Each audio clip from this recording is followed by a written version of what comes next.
అందరికీ నమస్కారం. Bharat versus Qatar ఒక విషయంలో భారత్ మరియు ఖతార్ తీవ్రంగా పోటీ పడుతున్నాయి. అదేంటంటే 2036 ఒలింపిక్స్ నిర్వహించడం కోసం ఈ రెండు దేశాలు తీవ్రంగా ప్రయత్నిస్తుండడం విశేషం అని చెప్పాలి. ముఖ్యంగా ఈ ఒలింపిక్స్ 2028 ఒలింపిక్స్ ప్రెసెంట్ గా లాస్ ఏంజల్స్ లో జరగబోతున్నాయి. 2032లో ఆస్ట్రేలియాలోని బ్రిస్బెన్ సిటీలో జరగబోతున్నాయి. కానీ 2036 మాత్రం బిడ్డింగ్ ఇంకా జరగలేదు. ఈ 2036 హక్కులను చేజిక్కించుకోవడానికి చాలా కంట్రీస్ పోటీ పడుతున్నాయి.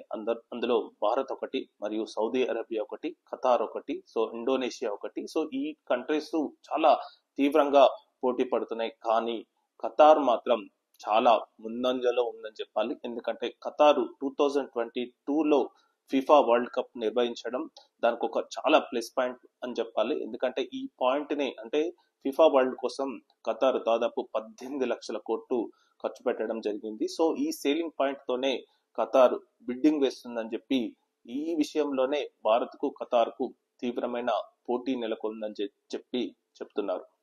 Thank you.